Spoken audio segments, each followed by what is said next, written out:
Hello everybody, this is Praveen Pawar, your social science teacher. चलिए start करते हैं आज का अपना टॉपिक। इस चैप्टर को हम पहले थोड़ा सा पढ़ चुके थे। हम पढ़ रहे हैं हिस्ट्री का chapter 5, print culture and modern world. तो इसकी 3 हेडिंग तक हम कर चुके थे, अब हमें उससे आगे देखना है, ठीक है। तो अगर आपने वो वाला नहीं पढ़ा है, आप उसको, मैं प्लेलिस्ट में वीडियो की लिंक डाल दूंगा, वहाँ से फर्स्ट पार्ट कवर करें, उसके बाद हम चलेंगे थर्ड पार्ट की तरफ, ठीक है। तो ये 2.1 हेडिंग 3 हेडिंग यहाँ तक हम इसको कर चुके हैं। तो अब हमें स्टार्ट करना है यहाँ से, the 4th heading, the reading mania, ठीक है। तो द रीडिंग मैनिया का मतलब होता है पढ़ने के लिए सनक या फिर पागलपन। अब क्योंकि इतनी सारी चीज़ें उभर कर आ रही है कि अलग अलग लिटरेचर्स आ रहे हैं, अलग अलग नॉवेल्स आ रहे हैं, ये सारी चीज़ उभर के आ रही है, तो अब हमें ये देखना है कि कैसे उसने लोगों को इन्फ्लुएंस करा है। तो सबसे पहली बात, through the 17th and 18th century literacy rate went up in most of Europe. क्योंकि यूरोप में सबसे पहले, मतलब चाइना से, फिर इटली गया था मार्को पोलो लेके, मार्को पोलो से फ्रांस वगैरह में सारी जगह पहुंची, तो लिटरेसी रेट जो है वहाँ पर बढ़ने लगा। लिटरेसी रेट क्या होता है? पढ़े लिखे लोगों की दर। अब church of different denomination set up school in village carrying literacy to peasant and artisan. Church ने क्या काम शुरू करना करा कि स्कूल सेटअप करने शुरू करे। अब लिटरेसी रेट बढ़ रहा है, कैसे बढ़ रहा है? स्कूल सेटअप करे कहाँ पर? गांव में, ताकि लिटरेसी जाए कहाँ तक? किसानों तक, आर्टिसन तक, लोकल लोगों तक भी पढ़ाई की रेट पहुँच पाए। By the end of 18th century in some part of Europe literacy rate were as high as 60 to 80%। तो पहला काम क्या हुआ कि रीडिंग मानिए कैसे बढ़ा है? क्योंकि लिटरेसी रेट जो हुई है वो हाई हो चुकी है, कितनी? 80% तक। Second, as literacy and school spread in European country there was a virtual reading mania. तो इससे क्या हुआ? वर्चुअल यानी कि दिखने लगा, ऐसे रीडिंग पढ़ने की पागलपन स्टार्ट हो चुका है। People wanted book to read and printer produce book in ever increasing number. लोग जो थे वो बुक को पढ़ना चाहते थे, और प्रिंटर्स क्या चाहते थे कि अब हम बढ़ते हुए नंबर्स में अपनी बुक प्रिंट करते रहें। अब होता क्या है? New form of popular literature appeared in print targeting new audience. क्योंकि हर ऑडियंस केवल पढ़ाई की काम की बात तो नहीं पढ़ेगी। जैसे अब मैं आपको कह दूं कि आपका एनसीईआरटी पढ़नी है, तो आप रेयर ही उसे पढ़ोगे, लेकिन वहीं पे मैं तुम्हें कह दूं कोई स्टोरी बुक पढ़नी है, आप पढ़ना शुरू कर दोगे। तो वही काम यहाँ पे हुआ कि प्रिंटर्स वालों को पता लगा कि न्यू फॉर्म से लेके आनी पड़ेगी, ताकि टारगेट कर पाए हम नई ऑडियंस को। अब कैसे टारगेट हुआ? Book seller employed peddler. Book sellers ने पेडलर्स को एम्प्लॉय करना शुरू करा, जो क्या काम करते थे? रोम यानी कि घूमते थे गांव में, छोटी छोटी बुक्स लेकर बेचने के लिए। अब क्योंकि बड़ी बुक नहीं पढ़ पाओगे, तो छोटी छोटी, जैसे तुमने पॉकेट साइज डिक्शनरी देखी होगी, कितनी सी बुक आती थी, तो उसे लेके भेजने लग गए। छोटे से कोई किसी कहानी के, किस्से की बुक लेकर भेजने लग गए, वे गलियों में जाकर बेचते थे। अब थर्ड पॉइंट, देयर वर एल्मेनिक और रिचुअल कैलेंडर्स अलोंग विद बैलाड्स और फोकटेल्स। बैलाड्स क्या था और फोकटेल्स क्या थी, हम पहले देख चुके। फोकटेल्स वे होती हैं जो किसी एक पर्टिकुलर जगह के बारे में कहानी सुनाई जाए। अब क्या हुआ? एक एल्मेनिक्स आए हैं। एल्मेनिक्स क्या है? देखो यहाँ पे दे रखा होगा, ये रहा, an annual publication giving astronomical data. तो ये वो होता है जो एस्ट्रोनॉमिकल डाटा शो करता है। जैसे हिंदू धर्म में हम देखते हैं कि कुंडली वगैरह पढ़ते हैं, राशियाँ देखते हैं, तो वही सारी चीज़ें इसमें दी जाती है। और ये बेसिकली हम कैसे कैसे देखते हैं? सन एंड मून, यानी कि एक तरीके से फ्यूचर बताने का काम करेगा। That wise importance in everyday life of people. जैसे ये लोगों को बताते हैं कि आज का आपका दिन कैसे जाएगा, ये साल कैसे जाएगा, वही एल्मेनिक बुक्स थी, ठीक है। तो यहाँ तक हम कर चुके। Other form of reading matter largely for entertainment. अब तीसरा, और कैसे ऑडियंस को गेन कर सकते हैं कि हमने क्या करा? एंटरटेनमेंट बिगिन के लिए रीडर्स को अलग अलग एंटरटेनमेंट की फॉर्म में किताब देने शुरू करी। जैसे नेक्स्ट अगला पॉइंट, ये इंपॉर्टेंट है, यहाँ से ध्यान रख लेना। ये थर्ड पॉइंट कहता है इंग्लैंड में पैनी चैप बुक छपने लगी। चैप बुक क्या थी? A term used to describe pocket size book. ऐसी बुक जो बहुत छोटी सी हो, पॉकेट में भी रख कर चल रहे। तो उससे क्या फ़ायदा होगा कि अगर हमें यहाँ पे पढ़ रहे हैं, हम कहीं घूमने जा रहे हैं, हम उसे बुक को जेब में रखेंगे और चलते चलते रास्ते में भी उसे पढ़ सकते हैं। तो इंग्लैंड में चैप बुक्स उठी, ठीक है। वर्क कैरिड बाय पेटी पेडलर्स। पेडलर्स वही होते हैं जो बेचने जाते हैं रोमिंग करके, जैसे फेरी वाला बोलते किसी को। एंड और उन्हीं को क्या बोलते थे? Known as chapman. क्योंकि वो चैप बुक बेचने आ रहे हैं, तो उन्हें क्या बोला गया? चैपमैन बोला गया। एंड सोल्ड फॉर ए पेनी। उसे एक पेनी में बेचा जाता था, यानी कि बहुत सस्ती भी होती थी। So that even the poor could bye them, ताकि पुअर व्यक्ति, गरीब व्यक्ति भी उसे खरीद सके। अब उसके बाद फ्रांस में ऐसी एक बुक चली और फ्रांस में उस बुक का नाम था बायोलिथिक ब्लू, which were low price small printed on poor quality paper. ये भी कैसी थी, लो प्राइस की थी और पुअर क्वालिटी पेपर पर छापी गई थी ताकि, और इस पे कवर्स भी ब्लू कवर्स का चीप सस्ता कवर ही चढ़ा देते। लेकिन इनका मोटिव क्या था, जो चैप बुक थी, छोटी किताब थी या बायोलिथिक बुक थी, इनका मेन मोटिव था कि हम सस्ती सी बुक बनाएं ताकि वो लोगों के अप्रोच में जा सके, ज़्यादा टाइम भले ही न चले पर उसे पढ़ सके, एक एक बार, दो दो बार लोग बाग इजीली उसे पढ़ सके। अब then there were the romances printed on 4 to 6 pages and the more substantial histories which were story about the past। तो अलग अलग रोमांटिक स्टोरीज भी छपने लगी, नॉवल छपने लगे और साथ साथ हिस्ट्री यानी कि इतिहास के बारे में भी किस्से छपकर आने लगे। Book were of various size serving many different purpose and interest. तो बुक ने क्या करा, अलग अलग साइज और इंटरेस्ट को जागरूक करा है, तो इससे रीडिंग मैनिया भी उभर कर आई है। नेक्स्ट चले।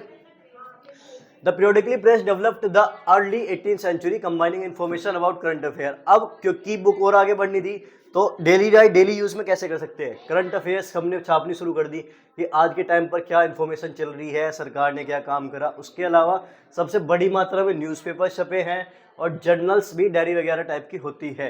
Carried information about wars and trade. इनमें मेनली हमें क्या मिलता था, वॉर्स रिलेटेड इन्फॉर्मेशन और ट्रेड बिजनेस रिलेटेड, क्योंकि ज़्यादातर डेली बेसिस पर ट्रेड व्यापारी ही एक्टिव रहते थे कि हमें क्या देखना है। As well as news of development in the other places, और साथ साथ ये भी बताता था कि कहाँ कौन से प्लेसेस में कितनी डेवलपमेंट हुई है। अब और क्या फ़ायदा हुआ इससे, साइंटिस्ट के जो आइडिया थे, साइंटिस्ट के आइडिया भी हमें यहाँ से हुए, जैसे philosopher now become more accessible to common people. अब मान लो मुझे कोई एक बात बतानी है, मैं बताऊंगा, एक लोग को बता दूंगा, दो को बता दूंगा, वो फैलते फैलते बहुत टाइम लग जाएगा। अब मैंने क्या करा, एक पेज में उसे लिख दिया और उसे लिख के छाप दिया। अब आता जाता उसे ऐसी जगह लगा दिया उस पेज को जहाँ बहुत सारे लोग आते हैं, तो आते जाते उसे पढ़ेंगे, तो इससे क्या हुआ, मेरा आइडिया बहुत तेजी से फैलेगा ना, तो वही फायदा हुआ। फिलोसफर अभी तक एक एक को बात बता रहे थे, अब बुक आ गई तो उन्होंने अपनी बुक छापी। और ancient and medieval scientific texts were compiled and published and map और scientific diagram were widely printed when scientists like, जैसे साइंटिस्ट था ऐसेक Newton began to publish their discoveries, उसने अपनी डिस्कवरीज को छापना शुरू करा। अब they could influence a much wider circle और scientifically minded reader। तो जो कोई ऐसे व्यक्ति हैं जिनको साइंस में या फिर साइंस की क्यूरियोसिटी में इंटरेस्ट है कि ऐसा हुआ तो क्यों हुआ, ये थ्योरी कहाँ से आई, उन लोगों तक वो बात पहुंची। अब पहले आइजैक न्यूटन ने मान लो कुछ डिस्कवर करा और वो अपने पास लेके बैठ गया, लेकिन अब क्या हुआ, जैसे न्यूटन के तीन लॉ ऑफ मोशन हम पढ़ते हैं ना, तो अगर वो कहीं लिख ना पाता उसे, तो आज तक हम उसे पढ़ ही नहीं पाते। अब ये क्यों फायदा मिला, क्योंकि वो बात लिखी गई और हम तक वो कनेक्ट हो रही है। अब राइटिंग ऑफ थिंकर्स, जैसे हमने फ्रांस वाले में पढ़ के आए थे, थॉमस पेन पढ़ा था, वोल्टेयर पढ़ा था, रूसो पढ़ा था। रूसो की कौन सी बुक थी, सोशल कॉन्ट्रैक्ट थी ना। तो ये सारी बुक भी हम कहाँ से पढ़ी है कि फ्रांस में इन्होंने आइडिया और साइंस को स्प्रेड करा है। अब लीगों के पास क्या हुआ, रीजन आने लग गए, पहले वे सिर्फ मान लेते थे, अब उन्हें पता लगने लग गया ऐसा हुआ तो क्यों हुआ। Rationality found their way into popular literature, way एक क्रिटिकल थिंकिंग की तरफ भी आगे बढ़े हैं कि रीजन बताओ हमें, एम आपकी बात क्यों माने। तो रीडिंग मानिया ने कैसे इफेक्ट करा है वो चीज़ समझ में आई है। अब आगे इसी का एक इफेक्ट आता है, tremble therefore terrain of the world. Tremble का मतलब एक भय लायक सिचुएशन क्रिएट हो गई, किसके लिए, टेरेंट्स, या टेरेंट्स कौन होते हैं, उत्पीड़क या फिर जो किसी को नुकसान पहुंचाते हैं ऑफ द वर्ल्ड। तो जो व्यक्ति दूसरों को नुकसान पहुंचा रहे थे अब उनके लिए एक भयानक सिचुएशन क्रिएट हो गई। जैसे मान के चले डिक्टेटरशिप थी, तो जितने भी फ्रांस वाले आए या मोनार्की में थे, फ्रांस में मोनार्की चल रही थी, अब जितने भी आए, रूसो आया, मोंटेस्क्यू आया, ये सब आए, इन्होंने क्या करा, राजा रानी के करियर पे उनके क्रिटिसाइज करना शुरू कर दिया। तो राजा रानी को तो दिक्कत होगी ना कि उनके खिलाफ बातें उठने लग गई, लोग एक्टिव होने लग गए, अब वे चीज़ें क्रिएट करेंगे। तो वही हुआ कि लोगों के बीच में भय बैठ गया। कैसा भय, by the mid 18th century there was a common conviction that book were mean of spreading progress and enlightenment. पहले ये था कि 18th सेंचुरी में कि बुक जो है वो प्रोग्रेस के बारे में बताएगी और साथ साथ एनलाइटमेंट, ज्ञान की प्राप्ति करवाएगी। Many believe that book could change the world, कुछ ये मानते थे बुक वर्ल्ड को भी चेंज कर सकती है। लिबरेट सोसाइटी फ्रॉम डेस्पोटिज्म, कैसे चेंज कर सकती है वर्ल्ड को बुक, ताकि लिबरेट करेगी, फ्री कर देगी सोसाइटी को, किससे, डेस्पोटिज्म से, तानाशाही से भी मुक्त करा सकती है, एंड टायरनी, उनके अत्याचार से, टायरनी का मतलब उनके अत्याचार से भी मुक्त करा सकती है। And here the time when reason and intellect would rule. अब इसमें एक नाम आता है और वो नाम है हमारा लुइस सेबेस्टियन मर्सियर, इसको ध्यान रखना, आ जाता है 2-3 नंबर में। एक नॉवलिस्ट था 18th सेंचुरी में, इसने फ्रांस में डिक्लेयर करा, पहली तो बात इसकी क्यूट्स है, the printing press is the most powerful engine of progress and public opinion is the force that will swap despotism away. तो इसने क्या कहा, प्रिंटिंग प्रेस एक इतना ताकतवर इंजन है जो लोगों के ओपिनियन को, विचारधारा को बाहर रखने का मौका देगा और तानाशाही को वहां से खदेड़ देगा। तो डेस्पोटिज्म रिलेटेड बात प्रिंटिंग प्रेस से जिसने कही उसका नाम क्या है, मर्शियर। ये ऐसे सीधी लाइन देखिए कोर्स में पूछी जा सकती है कि ये किसकी लाइन है, ठीक है। In many of Mercier novel the heroes, अब इसके नोवेल्स में क्या खासियत थी, इसके नोवेल में खासियत थी, ये अपने नोवेल में क्या करता था, heroes are transformed by act of reading. तो जैसे पहले हीरो कैसे बनते थे, मूवी में देखते हैं ना, हीरो अचानक से पहले दुबला पतला होता है, उसे परेशान करते रहते हैं, फिर अचानक से उसमें ताकत आ जाती है और वो लड़ना शुरू कर देता है। तो इसके नोवेल में क्या था कि हीरो ताकतवर कैसे बनता है, पढ़ाई से, कि वो पढ़ता है, उसे ज्ञान हो जाता है, फिर वो साइलेंट वे में डेस्पोटिज्म तानाशाही के अगेंस्ट में अपनी आवाज़ रखेगा। They devour books are lost in the world book, और वो क्या मानता था कि वे बुक के वर्ल्ड में खो जाते हैं, क्रिएट करते हैं एक नया enlightenment in the process, convicted of the power of print in bringing enlightenment, उन्हें ज्ञान की प्राप्ति होती है, और साथ साथ डिस्ट्रॉय करते हैं द बेसिस ऑफ डेस्पोटिज्म, कि जो हम पहले मानते चलते थे कि राजा रानी का तो ये शासन ऐसे ही चलता रहेगा, इसे हम चेंज नहीं कर सकते, उन्होंने उसे भी डिस्ट्रॉय करना शुरू करा। जैसे रूसो था, या फिर जी हम ये सारे पढ़ गए हैं, जोन लोग पढ़ गए हैं जिसने थ्योरी दी थी, तो उन सब ने क्या करा, सीधा सीधा राजा रानी के शासन पर वार करा। अब मर्शियर ने प्रोक्लेम करता है, घोषणा करता है, tremble therefore tyrant of the world, tremble before the virtual writer. तो ये लाइन भी अगर बन के आ जाए तो इसका मतलब यही है, कैसे लिखेंगे, अगर यही क्वेश्चन बन के आ गया तो क्या लिखोगे।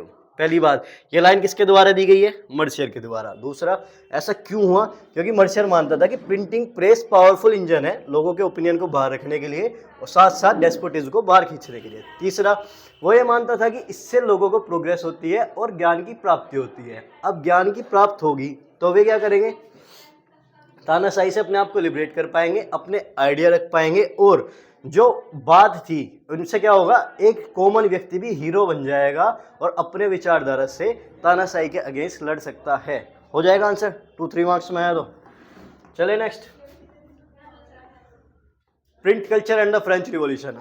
इस पे से भी क्वेश्चन बन के आता है 3 मार्क्स में, रिपीटेड है और इम्पोर्टेंट है, देख लो। हालांकि इससे कोई ऐसा कुछ वो नहीं है कि नया पढ़ रहे हैं, क्योंकि चैप्टर 1 हम पूरा यही पढ़ के आए हैं, और 9th क्लास का भी चैप्टर 1 यही पढ़ा है हमने। तो प्रिंट कल्चर से फ्रेंच रिवॉल्यूशन पे कैसे इफेक्ट पड़ा है, देखो। 3 type of argument have been usually put forward, mainly 3 type के आर्ग्यूमेंट है जिसके लिए हमारे सामने रखी गई है। कौन कौन सी, पहली क्या लिखी है, print popularize the idea of enlightenment thinkers. Print ने पॉपुलराइज करा है आइडिया किसका, एनलाइटमेंट, ज्ञान की प्राप्त करने वाले थिंकर्स की। कुछ विचारक ऐसे थे जिन्हें थोड़ी सी एक्स्ट्रा नॉलेज थी। अब प्रिंट से उन्हें क्या हुआ, उन्होंने अपनी बात छापनी शुरू करी, वो लोगों तक पहुंची। कैसे हुआ, collectively there writing provide a critical commentary, उनकी राइटिंग ने लोगों के लिए क्रिटिकल कमेंट्री दी है। क्रिटिकल मतलब आलोचना, अब एक राजा के अगेंस्ट में भी बोल सकते हैं। और किस पर, ऑन ट्रेडिशन, जो पहले से रीति रिवाज चलते हुए आ रहे थे, सुपरस्टिशन एंड डेस्पोटिज्म, राजा रानी के रूल पर। They argued for the rule of reason rather than custom and demanded the everything be जज। उन्होंने क्या करा, उन्होंने आर्ग्यूमेंट करी, वाद विवाद करा, किसके लिए, कि रूल ऑफ रीजन, हमें ऐसा दो कि जो तुम बात कह रहे हो, अगर राजा रानी ने कोई ऑर्डर दिया तो ऐसा क्यों है। ये नहीं कि भाई ये तो रीति रिवाज है, पुराने टाइम से चलती हुई आ रही कस्टम्स है, वो नहीं मानेंगे। ये बताओ ऐसा था तो क्यों था, अगर हमें मानना है इसमें लोगों का क्या फायदा है। और साथ साथ डिमांड एवरीथिंग बी जज through the application of reason and rationality, यानी कि राजा का कोई आदेश भी है तो उसे भी हम जज करेंगे कि रीजन दो या फिर तर्क वितर्क दो, अपनी बात को प्रूव करो, अगर सही है तभी हम इस चीज़ को मानेंगे। अब they attack the sacred authority of church, उन्होंने चर्च की भी अटैक करा है, जैसे हमने पढ़ के आए थे, चर्च अपना अलग टाइल टैक्स लेता था, तो उस पर भी इन्होंने वार करा। Despotic power of the state thus eroding the legitimacy of social order, और साथ साथ सोशल ऑर्डर पे भी, जो हमने देखा था ना 3 में बटा हुआ था ये फ्रांस पे, तो उस पर भी इन्होंने वार करा। The writing of Voltaire and Rousseau were widely and those who read this book saw the world through new eyes. अब लोग अपनी नई आंखों से देखने लगे, eyes that were questioning critical and rational, जो कैसी थी, जो क्वेश्चन करेगी, क्रिटिकल करेगी और रैशनल तर्क वितर्क के बारे में बात करेगी। तो अगर इसे लिखना हो, पहले पॉइंट को यहाँ से यहाँ तक भी लिख लोगे तो यहाँ से भी आंसर हो जाएगा। ठीक है, पहली हेडिंग लिखी और 2 पॉइंट बना के पहला पॉइंट हो जाएगा। अब चले आगे सेकंड पॉइंट। सेकंड क्या हुआ? Print created a new culture of dialogue and debate. अब लोगों को ज्ञान तो हो गया, अब उस ज्ञान का यूज क्या करेंगे? ज्ञान का यूज करेंगे डायलॉग से, वाद विवाद से और डिबेट से, कि तुम अगर राजा ने कोई नियम बताया तो उसके हमें प्रूफ बताओ, पॉजिटिव पॉइंट बताओ, या फिर हम उसके नेगेटिव पॉइंट बताएंगे। अगर वो बात वैलिड है तो ही हम उसको मानेंगे, वरना नहीं मानेंगे। ठीक है, तो all value norm and institution were reevaluated. जितनी भी वैल्यूज थी, नॉर्म्स थी, प्रथा थी, इंस्टीट्यूशन थे, संस्था थे, उन्हें री इवेल्युएट करा गया, दोबारा जांचा गया और डिस्कस करा गया by public that had become aware of the power of reason. जिससे हमें पता लगा कि अब उन्हें रीजन की पावर मिल चुकी है, उन्हें रिकॉग्नाइज हो चुकी है, पहचान हो चुकी है to question existing idea and believe. जैसे पहले ये मानते थे कि चर्च की सुप्रीमेसी है, ठीक है, और चर्च को अलग से बिठा वो देना पड़ेगा, तुम्हें टैक्स देना पड़ेगा। अब उन्होंने आगे सबसे पहली बात यही कही, भाई चर्च की सुप्रीमेसी क्यों है? स्टेट को हम टैक्स दे रहे हो तो बात ठीक है, लेकिन धर्म के नाम पर टैक्स देना ये कौन सी बात है? अगर कोई अपनी श्रद्धा से दे रहा है वो चीज़ हो गई अलग, पर तुम जबरदस्ती लिए जा रहे हो वो अलग चीज़ है ना। तो उस पर इन्होंने क्या करा? तो पहला पॉइंट क्या हुआ? देखो पहला पॉइंट क्या हुआ? एनलाइटमेंट थिंकर्स के जो आइडिया थे वे लोगों तक पहुंचे। आइडिया पहुंचे तो लोगों में डायलॉग और डिबेट की, यानी कि तर्क वितर्क करना और डायलॉग करने की बातचीत सामने आई। 2 पॉइंट क्लियर हो गए। Third, by the 1780 there was outpowering of literature. अभी तक तो ये शांति से बात विवाद करके निपटा रहे थे। अब तीसरे पॉइंट में क्या होता है? एक क्रांति शुरू हो जाती है। 1718 तक आते आते आउटपावरिंग ऑफ लिटरेचर, बहुत सारे साहित्य लिखे जाने लगे जो मोक्ट करते थे, मजाक उड़ाते थे रॉयल्टी का और क्रिटिसाइज करते थे देयर मोरालिटी की। जो राजा रानी की रॉयल्टी थी उसको क्रिटिसाइज करते थे और वे कहते थे in the process it is raise question about the existing social order. तो उन्होंने क्या करा? एग्जिस्टिंग सोशल ऑर्डर पर भी सवाल उठाने शुरू करे। अब इसके लिए उन्होंने किस तरीके से मोक करा, मजाक कैसे उड़ाई? कार्टून्स बनने लगे राजा रानी के, कैरिकेचर्स बनने लगे। कैरिकेचर्स भी हास्य चित्र ही होते हैं, ठीक है। तो typically suggested that monarchy remain absorb only in sensual pleaser while the common people suffered. तो इसमें उन्होंने क्या दिखाया कि मोनार्की केवल और केवल सेंसुअल प्लीजर के लिए, राजा रानी के लिए ही सुकून देती है।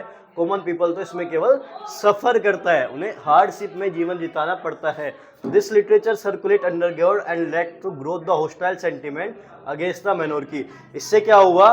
मोनार्की के अगेंस्ट में हॉस्टाइल सेंटिमेंट यानी कि शत्रुता लायक सिचुएशन, शत्रुता वाली भावनाएं जनक हुई, उभर के आने लगी। क्लियर है? तो फ्रांस में कैसे कैसे इफेक्ट हुआ? पहले क्या हुआ? एनलाइटमेंट, आइडिया फैले, ठीक है, पहला आइडिया फैलते हैं। दूसरा पॉइंट, डायलॉग एंड डिबेट वाली सिचुएशन क्रिएट होती है। और तीसरा, ओपनली आने लगे। ओपनली का मतलब अब वे मजाक उड़ाने लगे राजा रानी का। मजाक कैसे उड़ाएंगे? कार्टून्स बना रहे हैं, कैरिकेचर्स बना रहे हैं, ताकि अगर कोई पढ़ नहीं सकता तो इनके डायग्राम के थ्रू देख सके। जैसे इसमें नीचे एक डायग्राम दे भी रखा है, देखो ये वाला दे रखा है ना। तो nobility and the common people before the French revolution, a cartoon of late 19th century. ये देखो, ये अपने सिर पर बोझ ढोके जा रहे हैं, ये गिर गया नीचे, इसको नीचे गिर रहे हुए की मजाक उड़ा रखी है। तो ये अलग अलग तरीके से ये सारे मिलकर पीट रहे हैं वो रॉयल्टी वालों को। तो ये कैरिकेचर बनने लगे हैं। क्लियर है इतना? देखो अब इसमें क्या होता है, how do we look at this argument? इसमें there can be no doubt that print help speed of idea. हम ये तो मान रहे हैं कि प्रिंट ने आइडिया को स्पीड करा है, लेकिन ऐसा जरूरी नहीं है कि people not read just one kind of literature. केवल एक ही तरीके के लिटरेचर थोड़े ही पढ़ेंगे लोग। अगर वे आइडिया वोल्टेयर और रूसो के आइडिया पढ़ रहे हैं तो वे मोनार्की वालों के और चर्च प्रोपेगेंडा के भी तो पढ़ेंगे। अब राजा रानी या चर्च वाले भी तो अपने पक्ष में कुछ पॉइंट लिखेंगे ना। तो लोगों तो दोनों पॉइंट पढ़ते हैं, लेकिन फर्क क्या हुआ कि उनमें रीजनल अप्रोच आ गई। रीजनल अप्रोच का मतलब किसकी बात उन्हें सही लग रही है वो उन्हें सोचने लग गए, और वे एक्सेप्ट करते थे कुछ आइडिया को और बाकी को क्या करते थे? रिजेक्ट कर देते थे, अपने वे में इंटरप्ट करते थे थिंक को अपने वे में। अब print did not directly save their mind. अब इसलिए हम कह सकते हैं प्रिंट ने डायरेक्टली उनके माइंड को सेव नहीं करा, लेकिन पॉसिबिलिटी ऑफ थिंकिंग डिफरेंटली, अलग तरीके से सोचने की पॉसिबिलिटी को ओपन अप करी है। क्लियर है इतना? तो ये फोर्थ हेडिंग हो गई हमारी पूरी। अब आते हैं फिफ्थ पे। फिफ्थ पे चलते हैं द 19th सेंचुरी। ये भी इंपॉर्टेंट है। सीधा सीधा आ जाता है कि प्रिंट का चिल्ड्रंस पे, वुमेन्स पे या वर्कर्स पे क्या इफेक्ट पड़ा है, अलग अलग देखें। चिल्ड्रंस पे क्या इफेक्ट पड़ा, वुमेन्स पे क्या इफेक्ट पड़ा, वर्कर्स पे क्या इफेक्ट पड़ा, इस तरीके से क्वेश्चन बन के आ जाते हैं। चले आगे। तो सबसे पहले हमें देखना है चिल्ड्रंस पे। प्राइमरी एजुकेशन जैसे बढ़ी है, कंपलसरी करी, प्राइमरी एजुकेशन कंपलसरी करी, यानी कि 5th क्लास तक के बच्चों के लिए पढ़ाई जरूरी। तो ऑटोमेटिक क्या हुआ, अगर पढ़ाई जरूरी, children become an important category of reader, children पढ़ेंगे। भाई रीडिंग कंपलसरी करते ही प्रिंट तो अपने आप बढ़ना शुरू हो जाएगा ना, उनके लिए बुक चाहिए, एग्जाम चाहिए, पेपर चाहिए। तो पहला काम क्या करा, प्राइमरी एजुकेशन कंपलसरी कर दी। दूसरा, जिससे क्या हुआ, production of school text book बढ़ी, publishing industry, a children press, एक अलग तरीके से चिल्ड्रन की प्रेस बनाई गई, प्रिंटिंग प्रेस मशीन लाई गई, डिवोटेड टू चिल्ड्रन लिटरेचर, जो किसके लिए मतलब डिवोटेड करी गई, किसके लिए रखी गई, केवल और केवल बच्चों के लिटरेचर करी गई, ऐसे साहित्य लिखेंगे जो केवल बच्चों को पसंद आए। और ये कहाँ पे सेटअप करी गई है, फ्रांस में। कौन से ईयर में, 1857 में। This press publish new work as well as old fairy tale and folk tale. अब ये क्या काम करती थी, इस प्रेस का काम क्या था, पुरानी लोक कथाएं या फिर फोक टेल्स, ये सारी चीज, फेरी का मतलब परियों की कहानियां या फिर लोक कथाएं को इन्होंने छापना शुरू करा है। जैसे अगर तुम कहीं जाओगे तो बच्चों के लिए अलग अलग आती है कि गुजरात की लोक कथा है, राजस्थान की लोक कथा है, हरियाणा की लोक कथा है। तो उसमें क्या होता है, किस्से होते हैं छोटे छोटे से, कि एक व्यक्ति बैठा वो अपनी कहानी सुना रहा है, या फिर तुम्हारे दादा बाबा सुनाते थे, वही सारी कहानियों को छापने लगे। अब इसमें मेन नाम आता है ग्रिम ब्रदर्स का। ग्रिम ब्रदर्स कहाँ के थे, जर्मनी के। तो पहला काम देखो, चिल्ड्रन पे कैसे इफेक्ट पड़ा, प्राइमरी एजुकेशन कंपलसरी करी, टेक्स्ट बुक बढ़ी। दूसरा, उनके लिए अलग से प्रिंटिंग प्रेस को स्थापित करा गया, जिसमें कहाँ पे करी गई, फ्रांस में। जो क्या करते थे, उन्हीं के लिए टेक्स्ट बुक लेके आते थे। नेक्स्ट आता है जर्मनी में। जर्मनी में थे ग्रिम ब्रदर, जिन्होंने अपने ईयर्स काफी लंबे टाइम तक ट्रेडिशनल फोक को गैदर्ड करा, इकट्ठा करा फ्रॉम पीजेंट, किसान से, यानी कि जगह जगह जाकर उन्होंने कहानियां सुनी, उसे इकट्ठी करी, उसके बाद उसकी बुक छापी और तब लोगों को बेची। तो ये थे ग्रिम ब्रदर, जर्मनी की किस्से। Next, what they collected was edited before the story were publishes. उसके बाद उन्होंने डायरेक्ट नहीं छापी, थोड़ी बहुत एडिट करके, ताकि पढ़ने में इंटरेस्ट आए, उस कलेक्शन को 1812 में प्रिंट करके दिया है। Anything that was considered unsuitable for children, कुछ ऐसी चीज़ें जो बच्चों के लिए अनसुटेबल थी, कि उनके लिए सही नहीं रहेगी, या वल्गर है, या बेकार गंदी बात रखी है, तो उन्हें क्या करता था, उन्हें इन पब्लिश में इंक्लूड नहीं करते थे। Rural folktale thus acquired a new form. In this way print recorded old tale but also changed them. तो इस तरीके से प्रिंट ने ओल्ड कथाओं को रिकॉर्ड तो करा है, लेकिन थोड़ा बहुत चेंज करके अपने वे में भी सुनाया है। तो अगर बच्चों पे क्या 19th सेंचुरी में इफेक्ट पड़ा है, ये आया तो कर लोगे, बताओ।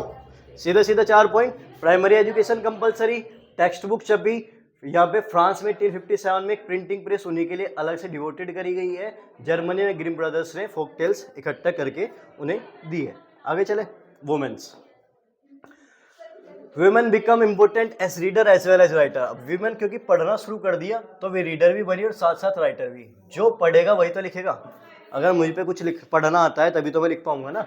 तो पेनी मैगजीन्स अभी हम पहले पढ़ गए थे। पेनी का मतलब जो 1 रुपये में सस्ती मैगजीन्स आती थी। फिगर 12 ये दे भी रखी है, देखो ये वाली पेनी मैगजीन्स का ही है। ये मैगजीन है, ऐसे ऐसे अपनी साइड बाय साइड स्टोरी सुनाते थे। एक तो ये एनसीईआरटी की इमेज क्लियर नहीं करते और ना इन्हें दुबई छापते, ठीक है। Penny magazine were specially meant for women as were man were teacher power. अब पेनी मैगजीन्स ये स्पेशली किसके लिए थी, वुमेन्स के लिए थी। क्यों, इसमें इन्हें सिखाया जाता था प्रॉपर बिहेवियर करो, कैसे आपको हाउस कीपिंग, घर के कामकाज करने हैं। साथ साथ when novel begin to be written in the 19th century women were seen as important reader. जब नॉवेल्स लिखे जाने लगे कि तो वुमेन्स इंपोर्टेंट रीडर्स हुई, क्योंकि वुमेन्स घर के बाहर तो नहीं जाती थी, तो उन्हें क्या हुआ, दुनिया घूमने का तरीका मिलता है बुक से। जैसे हम देखते हैं कि पहले बुक्स थी, स्टोरी आई, अब मूवी आने लग गई, तो हम घर बैठे बैठे बहुत सारी चीज़ें रिजर्व कर सकते हैं, ऑब्जर्व कर सकते हैं। Some of the best novelist for women. अब उसमें कुछ बेस्ट नॉवलिस्ट ऑफ वुमेन है जिनका नाम है John Austen, Bronte sister, George Eliot. तीसरा ये पॉइंट लिख देंगे, their writing become important in defining a new type of women. अब ये इम्पोर्टेंट क्यों है, क्योंकि इनकी राइटिंग ने एक अलग तरीके की वुमेन को डिफाइन करा। कैसे, अ पर्सन, एक ऐसा पर्सन जिसमें विल पावर है, अपनी खुद की इच्छा है, स्ट्रेंथ है, मजबूती है उसकी पर्सनैलिटी में, डिटर्मिनेशन, दृढ़ निश्चय के साथ उसकी थिंकिंग पावर भी उसके पास अवेलेबल है। तो ये हुआ है वुमेन्स पर इफेक्ट। तो वुमेन्स को पहले रीडर के साथ साथ राइटर बने, उनके लिए अलग से पेनी मैगजीन छापी जिसमें उन्हें प्रॉपर बिहेवियर करना, हाउसकीपिंग करना सिखाया जाता था। बाद में वे इंपॉर्टेंट रीडर बनती है तो कुछ मेन जॉन ऑस्टिन और ये सारी वुमेन्स राइटर के तौर पर वर्ग आती है जो उन्हें एक नई तरीके की डिज़ाइन के तौर पर आगे अप्रोच कराती है। क्लियर है? अब वर्कर्स पे कैसे इफेक्ट पड़ेगा? वर्कर्स पे इफेक्ट पड़ा, lending libraries had been in existence. Lending libraries होती है जहाँ पर बुक्स वगैरह रखी जाए। लैंडिंग लाइब्रेरीज का मतलब जहाँ से मतलब तुम्हें बुक खरीदने की जरूरत नहीं है, आप आके कुछ टाइम के लिए उधार लेकर जा सकते हो। एक हफ्ते के लिए ले गए, साइन करके ले गए, आकर उसे वापसी रख दी, फिर कोई और पढ़ लेगा। तो सबसे पहला लैंडिंग लाइब्रेरी एग्जिस्ट में आई। In the 19th century lending library in England become instrument for educating white collar worker. White collars worker के पास जब उनके पास टाइम होता था तो वे जाकर उस लैंडिंग लाइब्रेरी से बुक लेकर पढ़ लेते थे। Sometime self educating working class people wrote for themselves. उनमें से कुछ लोग जब पढ़ते थे वे अपने लिए लिख भी लेते थे। After the working day was gradually shortened from the mid 19th century। अब क्योंकि हमने देखा था बाद में वर्किंग आवर्स को 12 घंटे से 8 घंटे शिफ्ट कर दिया तो लोगों के पास टाइम बच गया। तो जिस कारण से worker had some time for self improvement and self expression. तो दे रोट पॉलिटिकल टेक्स्ट। फिर अलग से क्या पढ़ने लगे? उन्होंने पॉलिटिकल्स के बारे में लिखना शुरू करा, राजनीति के बारे में लिखा, ऑटोबायोग्राफी अपनी आत्मकथाएं लिखी। ये लार्ज नंबर में प्रिंट होकर आनी शुरू हुई है। तो 19th century में बच्चों पे कैसे इफेक्ट पड़ा, वुमेन पे कैसे पड़ा और वर्कर्स पे कैसे इफेक्ट पड़ा, ये हम देख चुके हैं। चले आगे। फर्दर इनोवेशन 3 मार्क्स में बन क्या सकता है कि प्रिंटिंग में और कैसी कैसी इनोवेशन हुई है। देखो, By the late 18th century, the press came to be made out of the metals. 18th century तक प्रेस कैसी बनी थी? मेटल्स की बनी थी, जो हमने जोहन गुटनबर्ग वाली देखी थी। उसके बाद 19th century में आते आते series of further innovation in printing technology by the mid 19th century। पहला पॉइंट, मिड 19th century में एक व्यक्ति थे रिचार्ड एम हो। कहाँ के थे? न्यूयॉर्क के। Perfected the power driven cylindrical press. इन्होंने पावर ड्रिवन सिलिंड्रिकल प्रेस बनाई जो 8000 सीट पर आवर तक प्रिंट कर सकती है। तो पहली मेटल्स वाली प्रिंट आई, दूसरी पावर ड्रिवन सिलेंड्रिकल प्रेस आई है। Next, this press was particularly use for printing newspaper. अब क्योंकि ये एक घंटे में इतनी सीट छाप रहे थे इसलिए इसका यूज करा न्यूज़पेपर छापने में।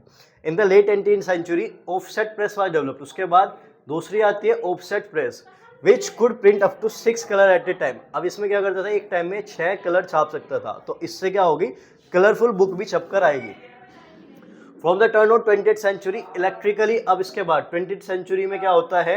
इलेक्ट्रिकली ऑपरेटेड प्रेस आती है जो प्रिंटिंग ऑपरेशन के तौर पर यूज होती है। A series of other development for, जैसे ये तो प्रिंटिंग में कैसे कैसे चेंज आया है, तो 3 तो अलग अलग प्रिंटिंग प्रेस आई। उसके बाद method of print feeding paper, मतलब प्रिंटिंग प्रेस को अलग तरीके से जनरेट करा। अब जो बन गई उसी को तो इम्प्रूव भी तो करेंगे। तो पेपर कैसे वो लेता है उसकी इम्प्रूव हुई, क्वालिटी ऑफ प्लेट्स बढ़ाई गई, बेटर हुई। Automatic paper reels and photo electric control of the colour register were introduce. Accumulation of several individual mechanical improvement transform the appearance of printer. ठीक है, तो ये वाला अगर आया 4 पॉइंट में या 3 पॉइंट में बन के हो जाएगा। पहली कैसी? Power driven cylindrical press Richard M Hoe के द्वारा। ये एमसीक्यू में भी आ सकता है, वैसे भी ध्यान रखना। फिर उसके बाद ऑफसेट प्रेस जिसकी खासियत थी 6 कलर एक टाइम में प्रिंट कर सकता है। और तीसरी ये, मतलब फैक्ट बेस्ड क्वेश्चन है ये, बाकी सारे बना के लिख सकते हैं, ये तुम्हें याद करना ही पड़ेगा क्योंकि अलग अलग नाम और फैक्ट दे रखे हैं ना। नेक्स्ट चले, printer and publisher continuously new strategy to sell their product. उन्होंने क्या करा? अब वही चीज़ें नोवेल छापने शुरू करे, but to a particular way of writing novel. In 1920 England popular work were sold in cheap series called the selling series, the dust cover और द बुक जैकेट। अलग अलग क्या करा? डस्ट कवर और बुक जैकेट को change करने लगे, यानी कि ताकि बुक थोड़ी सी नई नई सी लगने लगे, कुछ अलग सा है। अब 1913 में ग्रेट डिप्रेशन आया, आर्थिक महामंदी आई, तो उन्हें डर लगा कि अब हमारी बुक प्रिंट नहीं छपेगी। तो इसके लिए उन्होंने क्या करा? They brought out cheap paper back edition. वापस सस्ते पेपर निकाल कर ले आए ताकि महंगी बुक ना खरीद पाए तो छोटे छोटे सस्ती तो खरीद ही लेंगे। ठीक है, तो ये एडवर्टाइजमेंट है। देखो कितना ज़्यादा प्रिंट का इफेक्ट हुआ कि रेलवे स्टेशन पर इतने सारे एडवर्टाइजमेंट लगे हुए हैं। तो ये आज के टाइम पर भी तुम्हें देखने के लिए मिल जाएगा। नेक्स्ट चले, India and the world of print. Next topic है इंडिया के रिगार्डिंग, इंडिया पे प्रिंट का क्या इफेक्ट पड़ा है। ठीक, तो एक तो इसका ध्यान रखना, पेज ऑफ गीता गोविंदा जयदेव मान लो इमेज बेस में दे दे गलती से। नेक्स्ट चले, तो आता है manuscript and before the age of print. तो मनुस्क्रिप्ट वाला टॉपिक हम चाइना में भी करके आ चुके हैं, वही चीज़ है कुछ अलग से नहीं है। मनुस्क्रिप्ट वाला इंपॉर्टेंट है, इसमें यह तो पूछा जाएगा मनुस्क्रिप्ट की क्वालिटी क्या थी, दूसरा उनमें लिमिटेशन क्या रही, क्या कमियां रही जिस कारण से आज के टाइम पर मनुस्क्रिप्ट को रिप्लेस कर दिया गया है। देखो पहली बात, मनुस्क्रिप्ट का मतलब होता है, मनु का मतलब होता है हैंड और स्क्रिप्ट का मतलब होता है लिखना, राइट। तो जो हाथ से द्वारा लिखी गई बुक्स थी उन्हें मनुस्क्रिप्ट्स बोला जाता था। तो इसकी हमें क्या बतानी है, मेनली लिमिटेशंस याद रखनी है, कमियां, ठीक है। देखो India had a very rich and old tradition of hand written. India में क्योंकि पुराने टाइम से ही आता था, ओल्ड ट्रेडिशन था, पुरानी परंपरा थी हाथ से लिखने के लिए। मनुस्क्रिप्ट इन संस्कृत, अलग अलग लैंग्वेज में, संस्कृत में लिख रहे हैं, अरेबिक में लिख रहे हैं, पर्शियन में लिख रहे हैं, as well in various vernacular language. Vernacular होता है लोकल लैंग्वेज, जैसे कोई राजस्थान में राजस्थानी, गुजरात में गुजराती, हरियाणा में हरियाणवी, तो अपनी अपनी लोकल लैंग्वेज में भी वे लिखते थे। मनुस्क्रिप्ट्स वर, ये तो हो गई क्वालिटी वाली बात कि क्या क्या इनकी क्वालिटी थी। ये कॉपी करी जाती थी पाम लीव पर, एक पत्ते की वो आती थी, पाम पत्ते था, उनकी लीव्स पर कॉपी करी जाती थी, या फिर हैंडमेड पेपर, हाथ के द्वारा बनाए गए पेपर्स पे पेज व समटाइम ब्यूटीफुली इलस्ट्रेटेड। उन पेज को सजाने का काम भी, ये वाला जो साइड साइड का काम है ना, ये भी खुद से करा जाता था। They would be other press between wooden cover. अब क्योंकि ये हल्की होती थी तो इन्हें क्या करेंगे, वुडन कवर, एक लकड़ी का कवर बनाएंगे, उसके बीच में रख देंगे, क्योंकि लकड़ी जल्दी खराब नहीं होगी। पेज अगर रहे तो वे जल्दी से पत्ते वगैरह खराब हो सकती है। या फिर उन्हें एक साथ सील दिया जाता था, सील टुगेदर का मतलब सील दिया जाता था to ensure preservation. A manuscript continued to be produced till well after the introduction of print down to the late 19th century। अब हमने देखा है लेट 19th सेंचुरी के बाद भी मनुस्क्रिप्ट लिखी जाती थी। मनुस्क्रिप्ट बस चेंज हो गया, मेथड चेंज हो गया कि हम पाम लीव पे न लिखकर पेपर्स पे लिखेंगे, लेकिन हाथ से ही खुद जो कैलीग्राफी थी, अच्छे राइटर वाले थे, वे खुद से लिखते थे। अब इसका नुकसान क्या था, लिमिटेशन। ये तो क्वालिटी थी इसकी, ये आती है लिमिटेशन। तो लिमिटेशन क्या क्या रहेगी, पहला manuscript however why highly expensive, ये बहुत ज़्यादा महंगी पड़ जाती थी, ठीक है, क्योंकि एक तो अलग अलग व्यक्ति लिखेंगे, दूसरी बात जल्दी खराब हो जाएंगे, फ्रेजाइल, नाजुक होती थी ये, नाजुक होने के कारण जल्दी खराब हो जाएगी। They had to be handled carefully, इन्हें बहुत ध्यान से रखना पड़ता था। They could not be read easily, इनको आसानी से नहीं पढ़ सकते थे हम, ठीक है। तो ये एक तुगलक ए दीवान ऑफ हफीज 1824 उसका पेज है, ये भी हाथ से लिखी गई है, तो इसे तुम देख सकते हो। तो ऐसा कोई मुगल काल टाइप का कोई बैठा हुआ दिख जाए तो उसका ध्यान रखना है कहाँ, कौन सी उसका पेज है, दीवान ऑफ हफीज 1824 का ही पेज है, ठीक है। नेक्स्ट, अरे भाई रे, तो script was written in different style. So manuscript, तो क्योंकि वे फ्रेगाइल, नाजुक और चीप होती थी, इसलिए manuscript were not widely use in everyday life, इनको हम डेली लाइफ में यूज नहीं कर सकते। इवन तो प्री कॉलोनियल बंगाल है developed an extensive network of village primary school. Primary school में, क्योंकि मतलब गांव में उन्होंने प्राइमरी स्कूल्स खोले, तो student were often did not read text, they only learn to write. तो उन्होंने क्या करा, उन्होंने लिखना सीखा। तो लिखना सीखते थे कैसे, टीचर डिक्टेट कर रहे हैं, बोल रहे हैं, और उसके साथ साथ अपनी मेमोरी से स्टूडेंट उसी को लिखते हैं। जैसे मान लो मैं तुम्हें कुछ बोलने लग जाऊँ कि चलो नोट्स बनाओ, मैं पॉइंट्स बोल रहा हूँ, तुम लिख रहे हो, तो वो भी तो मनुस्क्रिप्ट से हो गई, बस उसे लिख कहीं पे रहे हो पेपर्स पे, ठीक है। तो many such become literate would ever exactly reading any kind of book. तो एक ये आ सकता है, पेज फ्रॉम ऋग्वेदा, ये 2 लाइन वाला दे रखा है, ये ऋग्वेद के 2 पेज दे रखे हैं, आइडेंटिफाई के लिए इमेज में आ सकता है, ठीक है। Next, print comes to India. तो अब प्रिंट कैसा आई है, इंडिया में चल कर आई है। जैसे the printing press first come to, हालांकि देखो इस पर क्वेश्चन बना नहीं आज तक, बट थोड़ा सा देख लो, एमसीक्यू वाइज इंपॉर्टेंट हो जाते हैं कि कैसे कैसे आई है। तो printing press first come to Goa, सबसे पहले प्रिंटिंग प्रेस इंडिया में आई है गोवा में। कौन लेके आए हैं, पोर्तुगीज वाले लेकर आए हैं, पुर्तगाली इसको लेकर आए हैं। कब लेकर आए हैं, मिड 16th सेंचुरी में। अब जीसस प्रिस्ट लर्न कोंकणी, उन्होंने प्रिस्ट ने क्या करा, कोंकणी लैंग्वेज सीखी, और सेवरल ट्रैक्ट्स बाय 1674 उन्होंने 50 बुक्स को छापा है कोंकणी और कन्नड़ लैंग्वेज में। Catholic priest printed the first Tamil book in 1579 at Cochin, and in 1713 the first Malayalam book was printed by them by 1710। तो यहाँ तक पुर्तगाली थे। 1710 में आ जाता है डच प्रोटेस्टेंट वाले, और वे अपनी 32 तमिल टेक्स्ट छापते हैं एट ओल्डरबर्ग। तो इसमें से याद क्या रखना है कि सबसे पहले 15th सेंचुरी में, मिड 16 में, ठीक है। तो मिड 16 का मतलब मिड 16th सेंचुरी में क्या आता है, गोवा में पुर्तगाली जो है वो प्रिंटिंग लेकर आते हैं, ठीक है, और उसके बाद ये कोंकण एंड कन्नड़ इन दो लैंग्वेज में अपने प्रिंट को छापते हैं। तो इसमें से बस इतना पॉइंट ध्यान रखना है, ठीक है।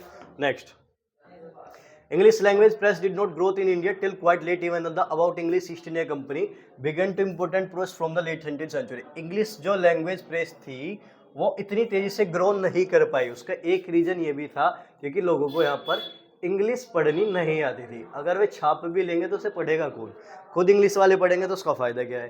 तो इसलिए इंग्लिश वाली ग्रोथ नहीं कर पाई। उसके बाद क्या आता है, कुछ इंडियंस का नाम आते हैं जिन्होंने इसमें योगदान दिया है, जैसे फ्रॉम 1780 जेम्स अगस्त हिक्की, इनका नाम आता है और इनकी फेमस बुक है बंगाल गजेट, ठीक है।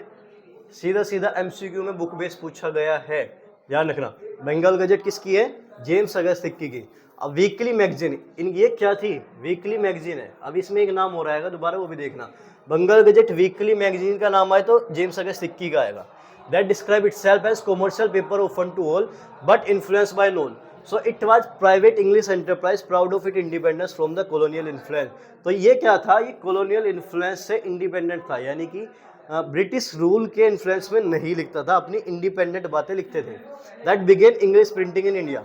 Hickey published a lot of advertisement include those that related to import and sale of slaves। Hickey ने कई सारे ऐसे एडवर्टाइजमेंट भी लिखे जो इम्पोर्ट एक्सपोर्ट बिजनेस के बारे में बता रहा है और जो स्लेव्स थे, गुलाम्स थे, उन्हें बेचने के बारे में भी बता रहा है। But he also publish a lot of gossip about the company senior officer. लेकिन उसने कुछ कई सारे गॉसिप्स यानी कि चुगलियां भी लिखी है, किसके, कंपनी के सीनियर ऑफिसर के बारे में। इनरेज बाय दिस, इससे गुस्सा होकर गवर्नर जनरल जो उस टाइम का था वॉरेन हेस्टिंग्स थे, उन्होंने प्रोसिक्यूटेड करा हिक्की को, उसे मना करा कि आप ये सारी चीज़ें नहीं छाप सकते हैं। And encourage the publication officially sanction newspaper that could counter the flow of information. अब क्योंकि ये ऐसी बात लिख रहा है जो ब्रिटिशर की रेपुटेशन को डाउन कर रहे हैं, ठीक है। तो वॉरेन हेस्टिंग उस टाइम का गवर्नर जनरल था, वो क्या काम करता है, इसे तो मना करता है कि आपको अगर करोगे तो आपको सजा दी जाएगी। साथ साथ क्या कहता है कि अलग से सैंक्शन मंजूरी देता है न्यूज़पेपर वालों को कि आप ऐसी चीज छापो जो काउंटर कर सके, यानी कि इसने जो हिक्की ने जो बातें छापी है उनका जवाब दे सके उसकी इंफॉर्मेशन को जो उसने डैमेज करी इमेज ऑफ कॉलोनियल गवर्नमेंट, जो उसने अपनी बात में ब्रिटिश रूल की इमेज को डैमेज करा है उसे काउंटर करके कैसे आप सही कर सकते हैं। By the close of 18th century a number of newspaper and journal appeared in print, there were Indian too. उसके बाद इंडियंस भी सामने है जिन्होंने लिखनी शुरू करी। अब जिसमें Who began to English newspaper? The first to appear was the Weekly Bengal Gazette। तो अगली आती है वीकली बंगाल गजेट, ये किसके द्वारा लिखी गई है, गंगाधर भट्टाचार्य के द्वारा, ठीक है। तो दो पढ़ी हमने, एक तो हो गई बंगाल गजेट, ये किसके द्वारा लिखी गई थी, जेम्स हिक्की के द्वारा, और ये वीकली बंगाल गजेट किसके द्वारा लिखी गई है, गंगाधर भट्टाचार्य के द्वारा। इन दोनों का ध्यान रखना है, क्लियर है।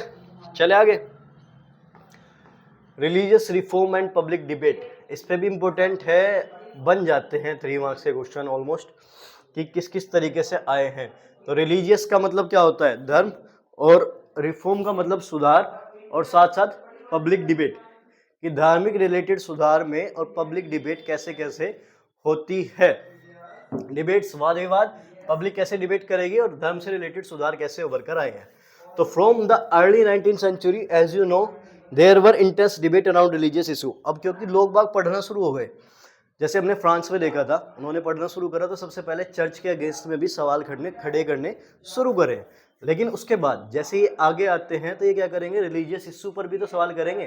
तो ये हम स्टार्ट करें इंडिया से। Different groups confronted the change happening with in the colonial society in different way. तो उन्होंने कॉलोनियल सोसाइटी को भी चैलेंज करा, साथ साथ offered a variety of new interpretation of the belief of different religion. जो अलग अलग रिलीजन की आस्था बिलीफ चलती हुई आ रही थी उन सब पर भी चैलेंज करा है। सम क्रिटिसाइज एग्जिस्टिंग प्रैक्टिसेस, कुछ ने जो पहले से चलते आने वाले रीति रिवाज थे उन्हें क्रिटिसाइज करा, उनकी आलोचना करी और कैंपेन चलाया रिफॉर्म के लिए कि हमें इनमें सुधार की जरूरत है। वाइल अदर, अब कुछ अगेंस्ट में जाएंगे, कुछ काउंटर करेंगे, कुछ ने काउंटर भी करा आर्ग्यूमेंट को रिफॉर्मर की तरह और कहा कि नहीं जो चलता हुआ आ रहा है वो सही है, हमें कोई चेंज की जरूरत नहीं है। This debate were carried out in public, ये पब्लिक में बहुत तेजी से डिबेट फैली है। And printing tracts and newspaper not only spread the new idea but they shape the nature of debate. अब इससे क्या हुआ, डिबेट लाइक सिचुएशन क्रिएट हो गई कि कुछ तो धर्म के पक्ष में है, फेवर में है, और कुछ उसके अगेंस्ट में जा रहे हैं। कुछ तो कह रहे हैं कि जो चीज़ें चलती हुई आ रही है वे सही है, आप धर्म से रिलेटेड कुछ भी बातें ना छापो। कुछ कह रहे हैं कि भाई रीजन दो, ऐसा नहीं है कि जो पुरानी बिलीफ आस्था चलती हुई आ रही है हम उन्हें ऐसे ही मान लेंगे। तो इसमें क्या क्या चीज़ें होती है शुरू, this was a time of intense controversy between social and religious reformer. तो सबसे पहले एग्जाम्पल देंगे हिंदू ऑर्थोडॉक्सी वाला, कि हिंदू में जो पुरानी विचारधारा वाले लोग थे उन्होंने किस किस पर सवाल उभारे हैं। तो सबसे पहला उन्होंने विडो इमोलेशन, विडो इमोलेशन होता है सती प्रथा, यानी कि अगर मान लो किसी का हस्बैंड मर जाए तो पहले ये थी कि उसके साथ साथ उसकी वाइफ को भी जिंदा ही जला दिया जाता था।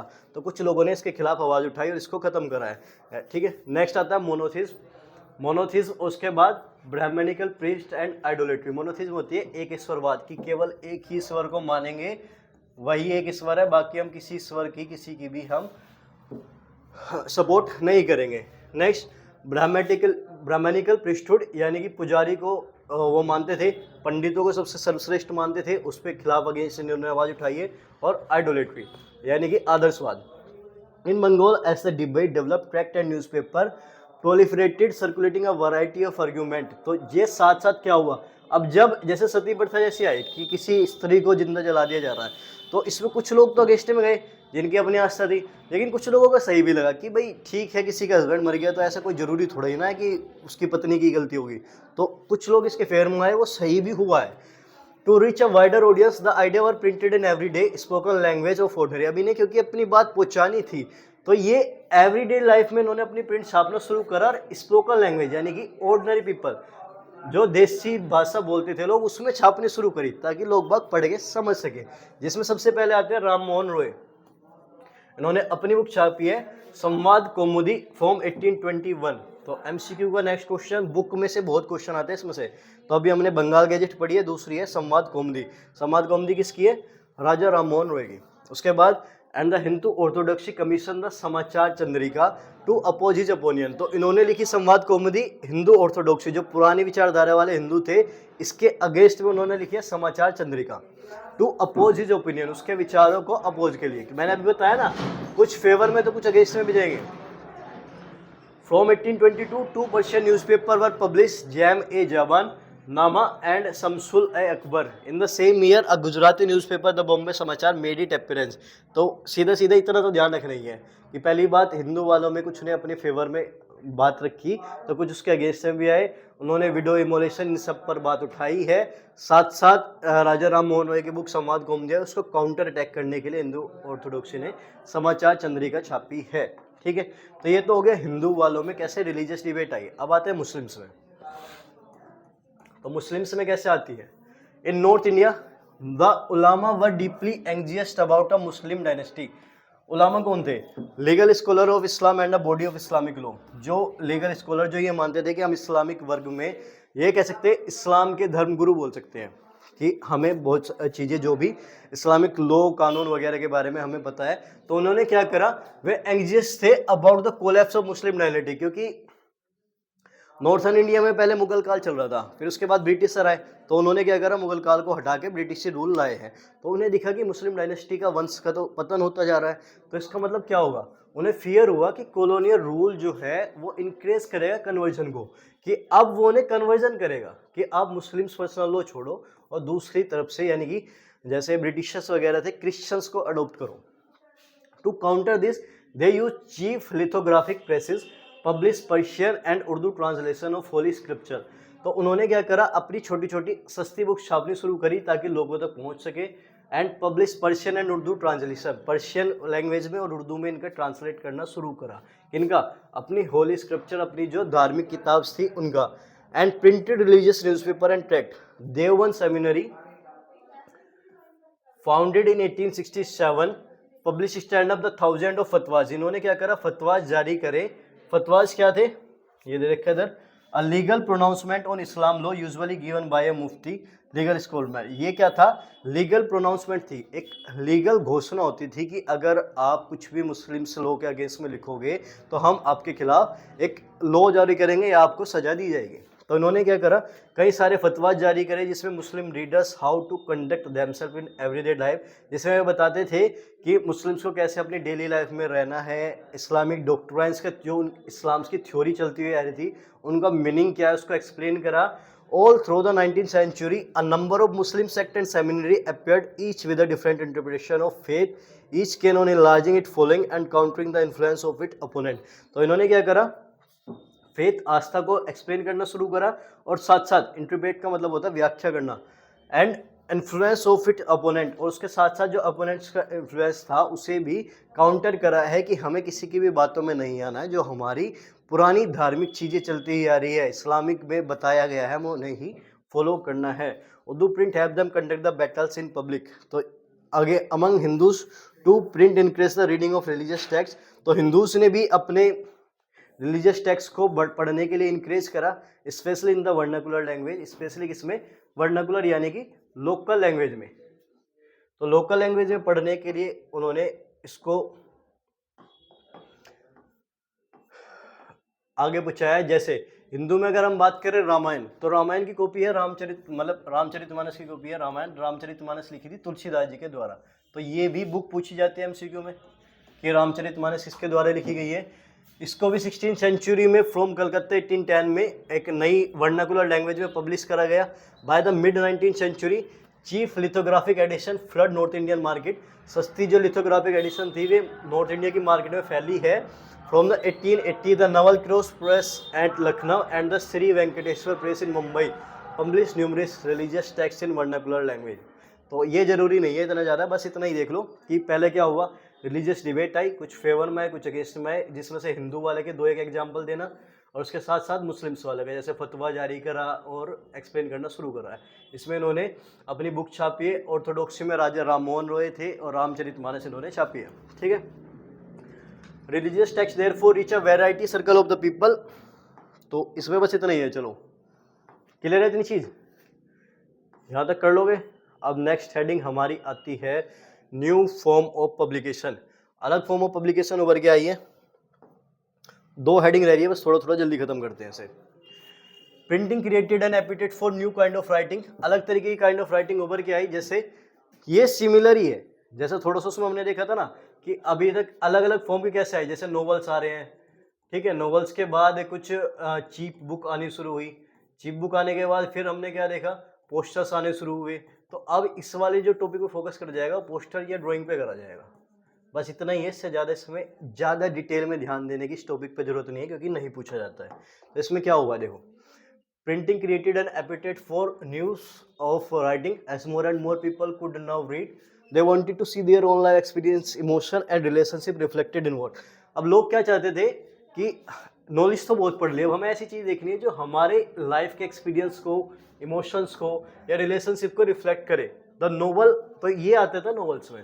अ literary film which had developed in Europe ideally cater to this need, it soon acquired distinctly Indian form and styles for reader, it opened up for new world of experience। अब novel से क्या हुआ कि experience का नया world उभर के आया, gave a weed sense of diversity of human life, जिससे हमें ये पता लगा कि जैसे इंडिया में रहने वाले किसी यूरोपियन लोगों का नोवेल पढ़ रहे हैं तो वहाँ का लाइफ स्टाइल क्या है, वे कैसे रहते हैं, क्या उनकी एक्सपेक्टेशन है, कैसे वे जीवन जीते हैं, उस चीज़ के बारे में हमें पता चला है।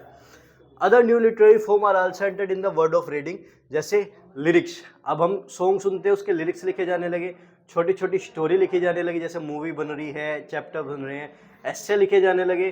सोशल और पॉलिटिकल मैटर्स पे, सामाजिक कोई टॉपिक हुआ है, राजनीतिक कोई मुद्दा, उस पर हम निबंध लिख रहे हैं। In different way they reinforce the new emphasis on human life, and ये इनमें इन्होंने किस बात पर जोर दिया, एम्फेसिस का मतलब बल देना, ह्यूमन लाइफ पर, कि उनकी इंटीमेट फीलिंग्स क्या हैं, पॉलिटिकल सोशल रूल्स क्या है, कैसे वे चलनी चाहिए। By the end of 19th century, a new visual culture was taking shape with the setting up of an increasing number of printing press। अब बाद में क्या हुआ, विजुअल इमेजेस भी छपी है, जैसे could be easily reproduce in multiple copies. Painter, famous painter आए हैं, इनका नाम ध्यान रखना, राजा रवि वर्मा, इन्होंने बड़ी सारी उसमें प्रिंटिंग छापी है। Cheap print and calendar easily available in the bazaar, could be bought even by the poor to decorate the wall of their home place of work। These print began shaping popular idea and modernity and tradition। तो 1870 तक caricature cartoon were published in journal and newspaper commenting on social and political issue.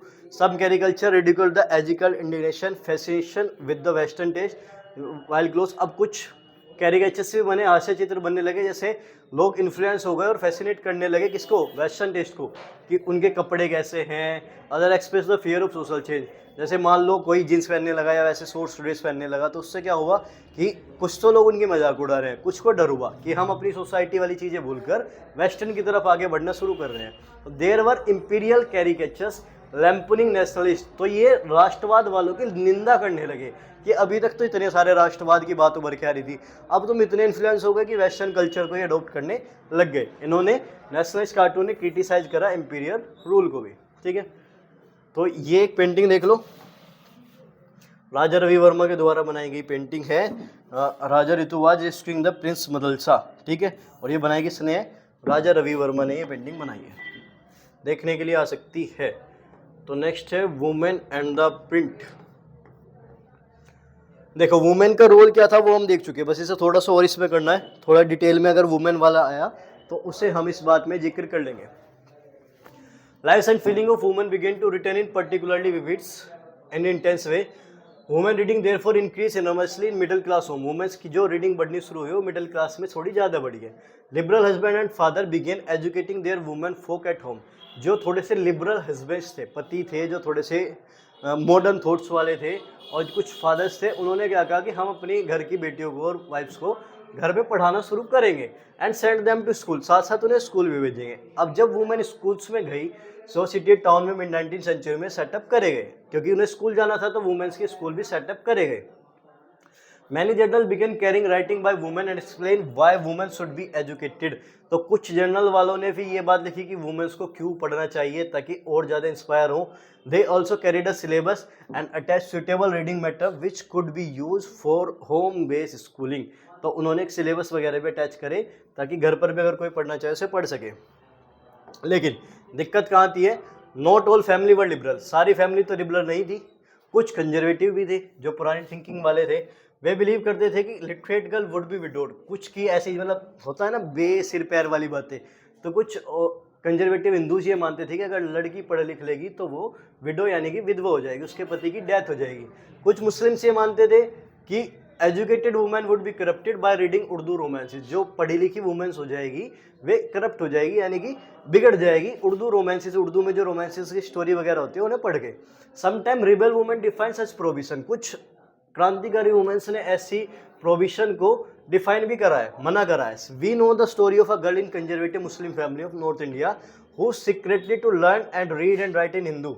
अब इसमें हमें एक नाम दिया गया है, उसका नॉर्थ इंडिया में एक एग्जाम्पल दिया है, जैसे जिसने सीक्रेटली अब बिना सबसे छुपा कर पढ़ना लिखना और कितना उर्दू में सीखा है. हर family wanted her to read only Arabic Quran. उसकी फैमिली ये चाहती थी कि वो केवल अरेबिक कुरान पढ़े, which she did not understand, जो उसे समझ नहीं आती थी. So she insisted on learning to read a language that was her own. तो उसने क्या करा, वो लैंग्वेज पढ़ी जो उसकी अपनी थी. तो पहला एग्जाम्पल ये. दूसरा, in East Bengal the early 19th century Raj Sundari Devi, a young married girl in very orthodox household, learn to read in the secrecy of her kitchen. तो उसने किचन्स में ही पढ़ना सीखा और अपनी बुक लिखी है अमर जीवन, जो अपनी ऑटोबायोग्राफी थी. ये भी पूछा जाता है एमसीक्यू में, राज सुंदरी देवी की बुक क्या थी, अमर जीवन. तो याद कैसे करेंगे, अमर सुंदर जीवन, इससे याद कर लो, रिलेट हो जाएगा, एमसीक्यू में आता है ये. ठीक है, इनकी पब्लिश हुई है 1876 में. It was the first full length autobiography publish in the Bengali language. ये पहली ऐसी थी जो पूरी लंबी चौड़ी ऑटोबायोग्राफी थी बंगाली लैंग्वेज में छपी है. ठीक है, नेक्स्ट चले. Since social reform and novel had already created a great interest in women life and emotion, there was also interest in women would have to say about their own lives. तो कुछ interest भी लेने लगे कि women's अपने बारे में क्या कहना चाह रही है. From the 1860, a few Bengali women like Kailash Vaishni Devi wrote book highlighting the experience of women. उन्होंने वुमेन को कैसा एक्सपीरियंस होता है उसके बारे में लिखा.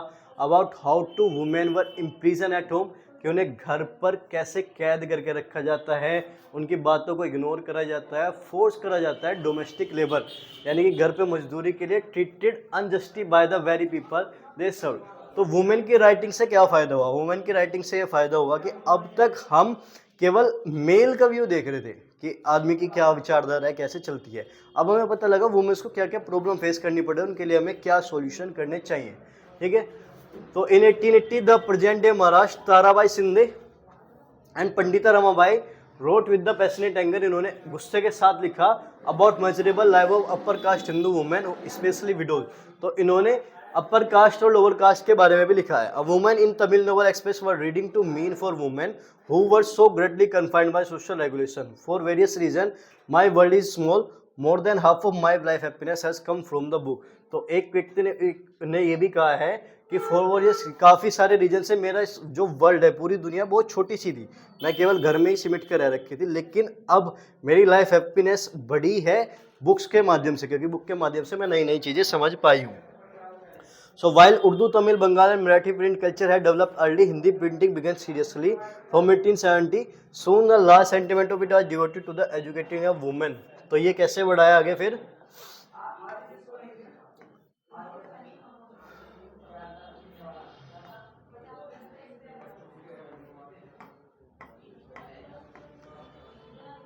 Journal written for and sometimes edited by women become extremely popular. They discuss issue like, अब कुछ लोगों ने वुमेन एजुकेशन पे, विडोहुड पे, यानी कि वुमेन जो विधवा हो जाती है उन पे, और विधवा की पुनर्विवाह पे एंड नेशनल वुमेन्स पे, इन पर भी अपनी बातें लिखनी शुरू करी। Some of them offered household and fashion lesson, कुछ ने उन्होंने हाउस होल्ड घर के घरेलू कामकाज के रिलेटेड लिखा, कुछ ने फैशन के रिलेटेड लेसन लिखे। And brought entertainment through short study and serialised novel. अब ये तो हो गई वुमेन्स रिलेटेड, तो कुछ इनके अगेंस्ट में भी जाएंगे। जैसे पंजाब में folk literature were widely printing in the early century. Ram Chaddha publish that fast selling Istri Dharam, Ramchandra Chadha ने लिखी है स्त्री धर्म विचार, जिसमें ये वुमेन को सिखाते हैं कि कैसे ओबीडेंट वाइफ बने, कैसी आज्ञाकारी पत्नी बने। उसके बाद खालसा ट्रैक्ट जो है चीप बुकलेट छापते हैं सिमिलरली मैसेज के साथ साथ। तो राम चड्ढा की स्त्री धर्म विचार है, ये भी ध्यान रख लेना। ठीक है, next, in Bengal an entire area in control Calcutta the Battala was devoted to printing of popular book. अब बाटला में कलकत्ता में एक पूरा का पूरा एरिया उसी के लिए छाप दिया कि cheap edition of religious track scripture as well as literatures वगैरह के लिए यहाँ पर दिया जाए, और enabling women to read them in their leisure time, जिससे वुमेन्स अपने फ्री टाइम पर उसे पढ़कर इफेक्ट कर सके। देखो कुछ इफेक्ट भी दिखा रहे हैं, जैसे ये घोर काली है, ये इमेज दे रखा है, इसमें क्या है, हस्बैंड के सिर पर उसकी माता बैठी है और ये क्या काम कर रही है, देखो destruction of proper family relation, here the husband is totally dominated by his wife. एक हस्बैंड अपनी वाइफ पे डोमिनेट है, उसके कंधे पे बैठा रखी है, और ये अपनी माता के ऐसे कुछ संकल वगैरह से डाल के लेकर चल रहा है। तो एक तो ये इमेज हुआ, ये दिखा रहा है कि कैसे सोसाइटी आगे बढ़ी है प्रिंट के चक्कर में। एक ये दिखा रहा है कि वुमेन्स है अपने पति के सामने बैठ के ये हुक्का वगैरह टाइप का पी रही है। तो जो ये मॉडर्निटी को भी शो कर रहा है कि ऐसा नहीं है कि केवल अच्छी चीज़ हुई है, कुछ नुकसान भी हो सकता है।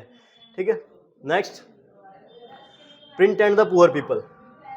Print and the poor people पर कैसे इफेक्ट पड़ा, एक तो ये इमेज ध्यान रखना, ये वाली आई हुई है, किसकी इमेज है, लक्ष्मी नाथ की इमेज है, ध्यान रखना इनकी चेहरा, ये इमेज आइडेंटिफाई में आया हुआ है। नेक्स्ट, प्रिंट का पुअर पीपल पे कैसे इफेक्ट पड़ा है, पुअर पीपल पे भी वही चीज़ है। देखो सीधी सीधी बात है, गरीब लोगों को कैसे मिली, क्योंकि सस्ती बुक आई, चीप बुक आई, चीप बुक आई तो लोगों तक पहुंचेगी, लोग पहुंचेगी तो अपने आइडिया देखेंगे, वे अपनी चीज़ ऑटोबायोग्राफी में लिख पाएंगे, और हमें जैसे वुमेन्स के बारे में पता चला, पुअर पीपल के बारे में पता चलेगा। इसमें क्या करा, Madras town sold at cross road, cheap book छपनी शुरू हुई, क्योंकि पुअर पीपल है, सस्ती बुक खरीद सकते हैं, और उसके साथ allowing poor people travelling to market to buy them. Public library were setup, public library setup करी गई जिससे वे उधार ले सकते हैं बुक को। This library were located mostly in the city, ज़्यादातर ये सिटी या टाउन में होती थी। और for rich local petrol setting up library was acquiring prestige. From the 19th century issue of caste discrimination begin, जाति पे आधार पर जो भेदभाव होता था उसको भी हाईलाइट करना शुरू करा काफ़ी सारे ट्रैक्ट्स, निबंध और एस्से में, जिसमें से एक मेन नाम आता है ज्योतिबा फुले का। Maratha pioneer of low caste protest movement wrote about the injustice of caste system in his book Gulamgiri. तो ज्योतिबा फुले की बुक कौन सी है, गुलामगिरी। नेक्स्ट MCQ के लिए। उसके बाद इन्होंने किस पे लिखा है, कास्ट सिस्टम पे, कास्ट सिस्टम अन्याय हुआ है जो। उसके बाद 20th सेंचुरी में BR अम्बेडकर आए महाराष्ट्र में, इमी रामास्वामी नायकर आए मद्रास में, जो पेरियर के नाम से जाने जाते हैं, wrote powerfully on cost of their writing, and people all over India, local protest movement and secret also created a lot of popular journal and tracts criticizing ancient scripture and envisioning a new just feature। तो इन्होंने caste system को काफ़ी ज़्यादा criticise करा और कहा कि अब हम मॉडर्न की तरफ आगे बढ़ते हुए जा रहे हैं, तो हमें क्या करना चाहिए, ये चीज़ें आगे अब ख़त्म करनी चाहिए। पुअर पे कैसे इफेक्ट पड़ा, वर्कर इन फैक्ट्री, जो वर्कर्स फैक्ट्री में काम करते थे, उन्होंने lack the education write much about their experience. उन्होंने क्या था, एजुकेशन कम थी तो अपने एक्सपीरियंस के बारे में लिखा। जैसे काशी बाबा एक कानपुर मिल वर्कर्स थे, उन्होंने एक बुक लिखी छोटे और बड़े का सवाल इन 1938। तो ये भी एमसीक्यू में, बुक तो जितनी भी इंपॉर्टेंट रखना क्योंकि बुक एमसीक्यू में आई हुई है इसकी। उसके बाद caste and class exploitation, class का जाति के आधार पर कैसे उनको शोषण करा जाता था, उन्होंने इस बारे में लिखा है। The poem of other Kanpur mill workers who wrote under the name of Sudarshan चक्र, एक कानपुर का व्यक्ति थे सुदर्शन चक्र, उन्होंने लिखी है wrote boat together and publish in a collection with सच्ची कविताएं। और उनकी जो सुदर्शन चक्र की इसमें लिखी है सच्ची कविताएं में मर्ज करी गई है। बाय 1930 बेंगलोर कोटर मिल वर्कर्स सेटअप लाइब्रेरी, उन्होंने मिल वर्कर्स ने लाइब्रेरी छापी ताकि बॉम्बे वर्कर्स भी पढ़ सके। देवर स्पॉन्सर्ड बाय सोशल रिफॉर्मर, ये साथ साथ सोशल रिफॉर्मर के द्वारा भी स्पॉन्सर करे जाते थे। इसका एक वो रीजन था, गरीब व्यक्ति है, अब मान लो थोड़ी बहुत टेंशन होगी, इधर उधर जाएगा तो फिर ड्रिंक करेगा, तो उससे क्या करा, लाइब्रेरी में उसे टाइम मिलेगा तो एक्सेसिव ड्रिंकिंग को कम हो जाएगी। रेस्ट्रिक्ट करेगा कि कोई ज़्यादा फ्री टाइम में ड्रिंक करने के बजाय लाइब्रेरी जाए, फ्री में बैठ के पढ़े। टू ब्रिंग लिटरेसी, ये उनमें लिटरेसी लेकर आएगी। साथ साथ प्रोपेगेट करेगा द मैसेज ऑफ नेशनलिज्म, कुछ राष्ट्रवाद की भावना को हमें पुअर पीपल तक पहुंचाना होगा, वो भी हम उन्हें वहां तक पहुंचा सकते हैं। तो अगर सीधा सीधा है पुअर पीपल पे कैसे इफेक्ट पड़ा, लाइब्रेरी खुली, उन्हें अपनी बात लिखने का आइडिया आया, उन्हें एक्सेसिव ड्रिंकिंग से रोका, लिटरेसी लेकर आया, और साथ साथ नेशनलिस्ट के काम को भी उबार कर दिया है। हो जाएगा। Next and last topic, print and censorship. Censorship होती है रोकथाम लगाना। तो अब हमने देख लिया अब तक तो सारी चीज़ें प्रिंट प्रिंट प्रिंट पढ़ते हुए आ रहे हैं, तो प्रिंट का नुकसान भी देख लिया। अब प्रिंट का नुकसान आया तो प्रिंट को रोकेंगे कैसे, तो रोकने का काम हम करेंगे ब्रिटिशर के टाइम पर, ठीक है। तो before 1798 the colonial under the East India Company was not to concern with the censor. 1798 से पहले वे सेंसरशिप के लिए इतने कंसर्न नहीं थे, उन्हें पता है बुक छप रही है, कोई बात नहीं, नॉर्मल बातें हैं, छपने लो। लेकिन control printed matter was directly against Englishman, उन्होंने देखा अब कुछ बुक ऐसी आने लगी जो डायरेक्ट इंग्लिशमैन के अगेंस्ट में जा रही है। In India who were critical of company मिसरूल, जो कंपनी के मिसरूल के क्रिटिसाइज कर रही है, उनकी आलोचना कर रही है, और hated the action of particular company officer, और साथ साथ कुछ ऑफिसर के अगेंस्ट में नफरत फैलाई जा रही है। The company was worried that such criticism might be used by critic in England, तो उन्हें डर हो गया क्योंकि वे यहाँ पर एक तरीके से सेवा करने के लिए आए थे। इंग्लैंड वाले ब्रिटिशर में जाके देखो बहुत अच्छी रूलिंग थी, यहाँ पे गलत तरीके से कर रहे थे। अब उन्हें खतरा हो गया कि ये बुक जो है ये क्रिटिक्स इंग्लैंड में जाएगी और अटैक करेगी उनकी ट्रेड मोनोपोली पे, क्योंकि वहाँ की जो किंग एंड क्वीन है वो उनको वापसी बुला लेगी, ठीक है।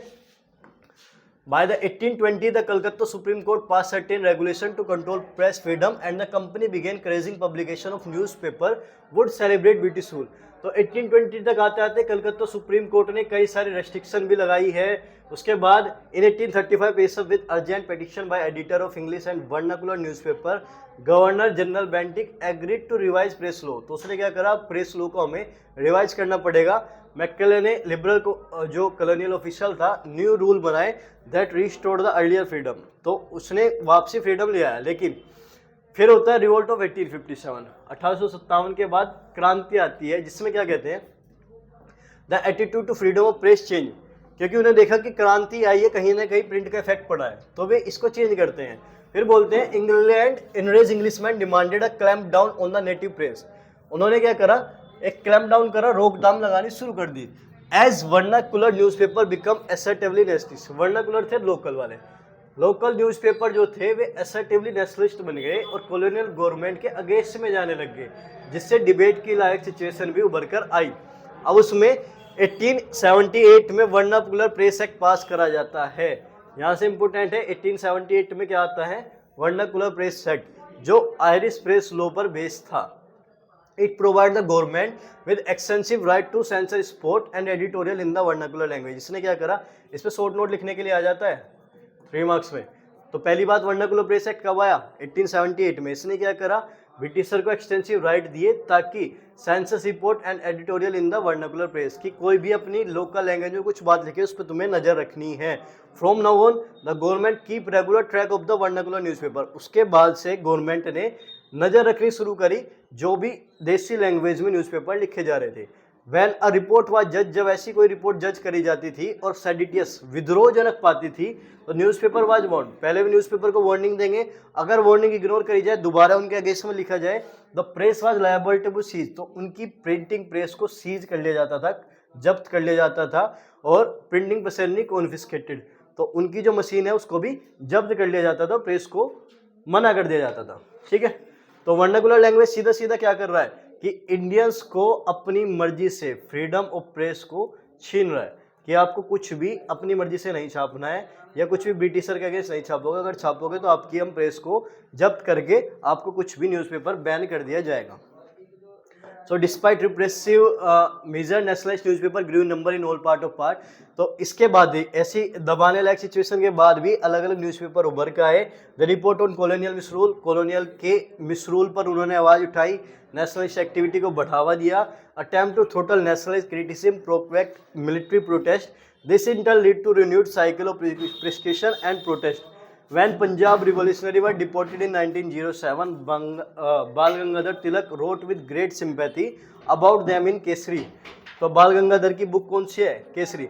जब पंजाब रिवॉल्यूशनरी हुआ 1907 में, उन्हें कब्जा डिपोर्ट कर लिया गया, तो बाल गंगाधर ने उनके अगेंस्ट में केसरी में अपनी बुक छापी है। दिस लीड टू इम्प्रिजनमेंट, तो इस कारण से केसरी छापने की वजह से उन्हें जेल में भी डाल दिया जाता है और इससे भी वाइड स्प्रेड प्रोटेस्ट होता है।